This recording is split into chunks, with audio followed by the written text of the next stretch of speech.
Bonjour à tous et bonjour à toutes, bienvenue pour cette nouvelle vidéo sur Revit Architecture. Aujourd'hui, on va double-cliquer sur l'icône de Revit pour lancer le logiciel qui va nous ouvrir au bout d'un certain temps cette page-là.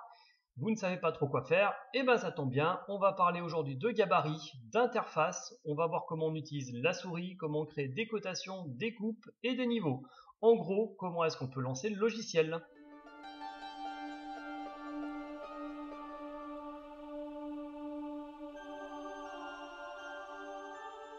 On arrive donc sur cette page et je vais quand même mettre un petit sommaire, histoire que si vous n'êtes pas intéressé par tout ça, vous puissiez aller voir ce que vous avez envie de voir, donc interface, l'utilisation de la souris, cotation, coupe ou niveau, à vous de voir.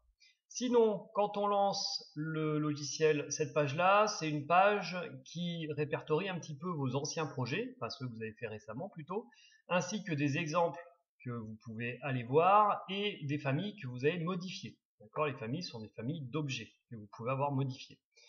Sinon, au niveau des projets, vous pouvez ouvrir un de vos projets ou faire nouveau projet. Et enfin, quand vous faites nouveau, vous allez pouvoir choisir un gabarit. D'accord, sachant qu'en fait, les gabarits, ce sont des outils que Revit va mettre en avant plutôt que d'autres outils par rapport à ce que vous voulez faire. Si vous voulez faire de la structure, en effet, il va y avoir des options autres que si vous faites un gabarit architectural. Donc nous, on va faire un gabarit architectural. Pour l'instant, moi, je vais ouvrir mon projet 2016 pour aller voir un petit peu l'interface, la souris et tout le reste. Ça sera beaucoup plus facile avec un modèle. Donc, je clique sur projet 2016 et on est parti. Donc, quand votre projet est ouvert, ou alors quand c'est une page blanche qui est ouverte, vous voyez déjà pas mal de choses tout autour. Vous avez le R de Revit, qui est le menu classique, enregistrer sous et exporter en IFC par exemple, ou en format CAO. Donc ça peut être intéressant. Vous avez une aide qui se trouve ici. Cette aide est pas toujours parfaite, il faut être clair là-dessus. Vous pouvez des fois galérer pour arriver à trouver certains mots-clés. Et juste en dessous déjà, vous avez les barres d'outils, architecture, structure, vue, etc. qui permettent donc d'avoir tous les outils que vous propose Revit. Dans vue, c'est un petit détail mais important, dans vue, vous avez visibilité, graphisme, où là je vous conseille déjà d'aller pour voir si tout est à peu près coché. Donc là, on peut voir que chez moi, volume n'est pas coché et topographie est coché. Donc je vais cocher aussi volume. Pourquoi? Parce que vous pouvez insérer des volumes et si c'est pas coché, ils n'apparaissent pas dans votre vue et topographie c'est pareil. Donc ça c'est un peu dommage. J'applique, je fais OK. D'accord? Un autre élément, l'interface utilisateur est à droite pour pouvoir montrer, par exemple, le ViewCube. Le ViewCube c'est ça, les propriétés qui sont ici et l'arborescence du projet qui est là. Donc si vous perdez une de ces barres, elle se trouve dans Vue interface utilisateur. Voilà. Justement, ces barres-là, on peut les déplacer. D'accord? On peut les mettre à droite, on peut les mettre à gauche, on peut les mettre où on veut. Moi, je préfère largement avoir les propriétés à gauche, l'arborescence à droite. Les propriétés en tant que telles, et ben, si je clique sur le toit, j'ai des propriétés de toit qui s'ouvrent. Si je clique sur un arbre, j'ai les propriétés d'objets qui s'ouvrent, etc. Donc ça vous permet de définir un petit peu déjà des propriétés si vous êtes trompé. De l'autre côté, j'ai l'arborescence, et l'arborescence, en fait, c'est tous mes plans, toutes mes 3D, toutes mes coupes que j'ai créées. C'est tous les éléments que j'ai créés, toutes les familles que j'ai insérées. Donc c'est vraiment ma bibliothèque. Par exemple, niveau 0, si je double-clique, j'arrive sur le rez-de-chaussée. D'accord? Accessoirement aussi, en fait, Revit ouvre des pages. Si là, je me mets en mosaïque, je vois que j'avais ouvert la version 3D et le plan d'étage. Donc si je ferme ici, je n'ai pas fermé mon projet. D'accord? Si je redouble-clique sur niveau 0, il me le recharge. Voilà. Donc là, j'ai tous mes différents éléments que je peux créer. L'interface a aussi en bas une aide. Donc si vous voulez commencer par dessiner par exemple un mur, directement il va vous dire cliquez pour saisir le point de départ du mur. Donc il va vous guider. De la même façon, quand je choisis un nouvel objet, en dessous ici, j'ai des options qui apparaissent. Ça aussi, il faut faire attention parce que des fois, ces options sont importantes. Échappe pour pouvoir quitter. En dessous, j'ai mon interface de dessin avec ici des outils pour pouvoir me déplacer sur mon dessin qui changent si je suis en 3D. Vous voyez, c'est le ViewCube que je peux déplacer en le prenant comme ça. Enfin, c'est pas le plus intéressant, on va le voir. Pour modifier par exemple mon ViewCube, clic droit, option. Je vais aller chercher un autre view cube, je vais le déplacer, je vais le mettre à un autre endroit. Voilà. En bas, j'ai d'autres options qui sont importantes, qu'on verra un petit peu plus précisément, notamment l'échelle 1 centième. En fait, cette échelle de 1 centième, là, vous regardez, vous voyez, on arrive à lire à peu près les dimensions. Si je me mets à 1 millième, voilà, les dimensions sont gigantesques. Si je me mets à 1 dixième, je les vois même plus. Donc en fait, les dimensions en elles-mêmes ne changent pas de taille, par contre, c'est votre dessin qui change de taille. Et ça va être important quand on va créer des plans. Plan de rez-de-chaussée, premier, etc. D'accord. Le deuxième, c'est le détail. Donc je vais zoomer un petit peu. Vous voyez les portes, là on voit bien le contour des portes. Si je me mets en moyen, je ne le vois plus, c'est plus qu'un trait. On simplifie. Si je me mets en faible, dans les murs, j'ai même plus rien, je vois même plus rien. Donc ça permet peut-être des fois de faire un peu moins ramer votre ordinateur s'il n'est pas très fort. De la même façon, le style visuel ici est filaire, mais je peux tout à fait mettre en couleur uniforme, et je peux aussi mettre, pourquoi pas, en réaliste. En réaliste, c'est normalement avec les textures que je lui ai indiquées. Vous voyez le canapé, les différents matériaux. Je conseille de rester en filaire pour les plans. Par contre, en 3D, on peut s'amuser un petit peu plus à avoir des textures, voir ce que ça va donner. Je continue. Ces outils-là, je vais même pas les utiliser, parce que c'est des outils d'ensoleillement. Et par contre, ici, on a le cadrage de la vue. Si on clique, on voit qu'il y a un cadre qui apparaît autour de ma vue. À quoi ça sert? Ça sert justement pour les plans, et ça sert des fois à ne pas prendre en compte des éléments qui sont en dehors de mon plan et qui ne me servent à rien. Voilà, je cadre et je cache ces éléments. Le cadre, je peux le prendre et l'agrandir ou le rétrécir comme j'en ai envie. D'accord? Voilà. Et après, je peux tout à fait le cacher.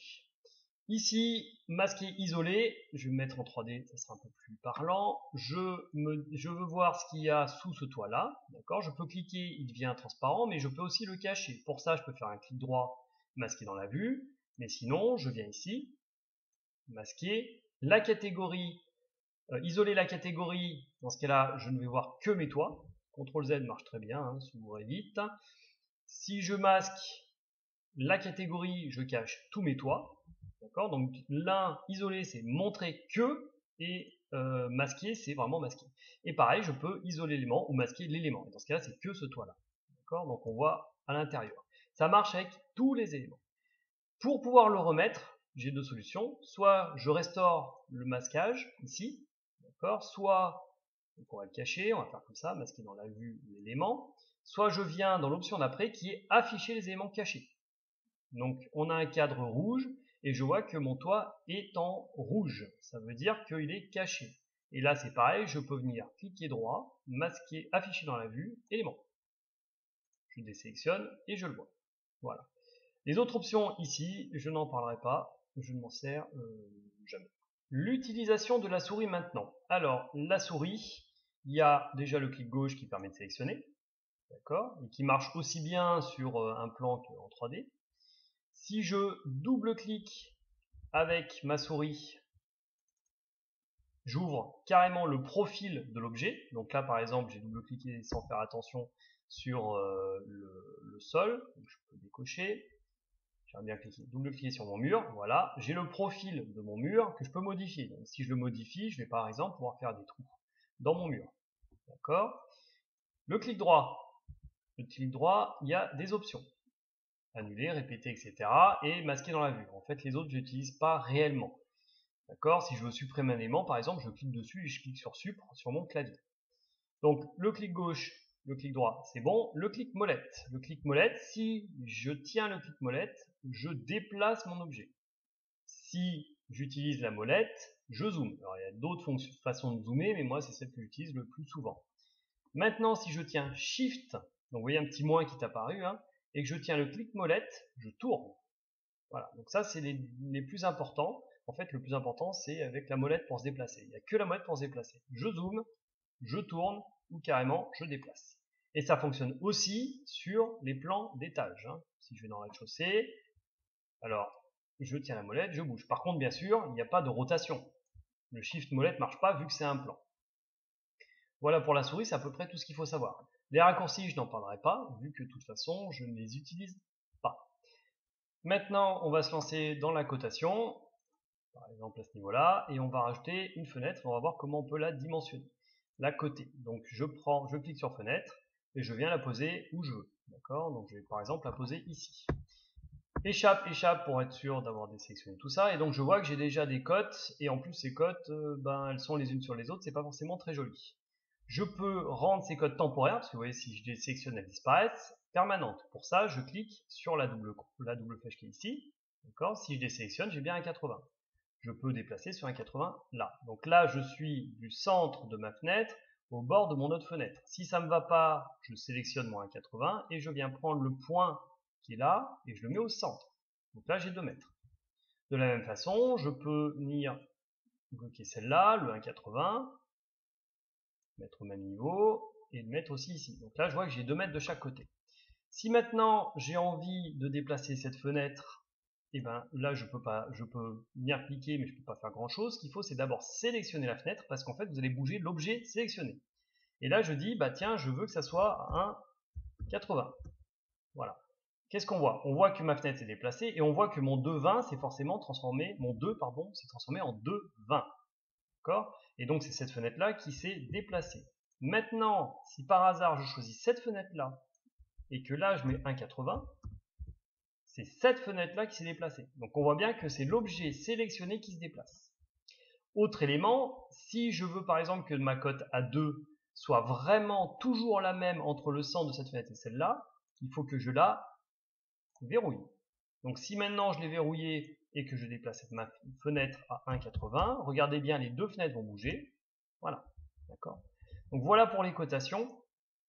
Vous avez les cotations temporaires que vous transformez. Et ensuite, vous pouvez les verrouiller si vous avez vraiment envie de les verrouiller. Faites attention parce que vos cotes, sinon, elles bougent dans tous les sens. Si ces cotes-là, finalement, c'est pas celles que vous voulez, vous cliquez dessus, vous faites sup au clavier, vous faites sup au clavier. D'accord? De la même façon, la fenêtre, supr. Voilà. Donc voilà pour la cotation. Si vous pouvez aussi aller dans annoter pour faire des cotations. Donc par exemple, si je prends cotation alignée et que je clique sur ce mur-là, pardon, voilà. Et ben, il me propose directement 3 cotations. Les épaisseurs des deux murs qui sont ici, plus la longueur de mon mur. Voilà, c'est une autre façon aussi de rajouter des cotations. Voilà pour les cotations. Et ben maintenant, on va s'amuser à faire des coupes. Pour faire des coupes, je vais mettre au rez-de-chaussée, parce que des coupes, j'en ai déjà fait 4, hein, qu'on voit ici. Et ben, pour faire des coupes, je vais dans Vue, Coupe. Je clique sur Coupe, et ensuite, je décide où est-ce que je la coupe. Donc, par exemple, on va la faire là. Voilà. On va la faire ici. D'accord? Je clique. Là, je vois que j'ai des doubles flèches pour savoir jusqu'où je coupe. Donc, par exemple, si je fais ça, je vais prendre toute la maison au niveau de ma coupe. D'accord? Automatiquement, il a créé une coupe numéro 5. Si je double-clique sur ma coupe, j'ouvre la coupe numéro 5. D'accord? Mais je peux aussi venir directement dans la coupe numéro 5. Donc, on voit ici la maison. D'accord? Si maintenant je reviens sur ma coupe, voilà, je reviens sur ma coupe et je la fais beaucoup plus petite. D'accord? Je reviens sur coupe 5, je n'ai qu'une partie.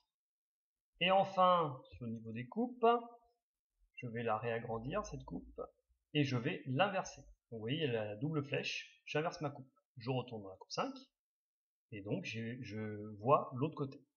Voilà, donc pour les coupes, faut pas aller plus loin, ça suffit amplement. Si la coupe, je vais la supprimer, je clique dessus, je supprime. Et là, il va me dire, la vue coupe 5 sera supprimée. OK. Voilà. Donc ça supprime la vue de la coupe 5. Donc voilà pour ça. À partir de maintenant, je vais prendre un nouveau projet. Je vais lancer un nouveau projet. Et puis, on va commencer à créer les différents niveaux pour la maison. J'ai relancé Revit, j'ai créé mon projet Revit 2016, donc c'est-à-dire j'ai fait nouveau, gabarit architectural, et après j'ai sauvegardé en projet Revit 2016. Alors c'est l'année 2016, hein, on est en 2016, c'est pas le Revit 2016, c'est le Revit 2015. Bref. Donc, on arrive ici, c'est l'interface de base. On voit qu'on a déjà des niveaux qui sont proposés, et donc ces niveaux-là, je vais les modifier. Donc je vais dans une élévation, celle que je veux. Pour créer un niveau, je peux créer un niveau grâce à ça, d'accord? Place un niveau dans une vue. Ça, c'est une technique. La deuxième technique, vous allez la voir, c'est la copie. Donc mes niveaux, moi j'en ai 1, 2, 3, 4, 5, 6. Le niveau là, je double-clique 7 mètres. Le niveau 2, il s'appelle toit maison. Et quand je valide, il me demande si je veux renommer les vues. Donc la vue là, vous voyez, c'est niveau 2. Oui, niveau 2, toit maison.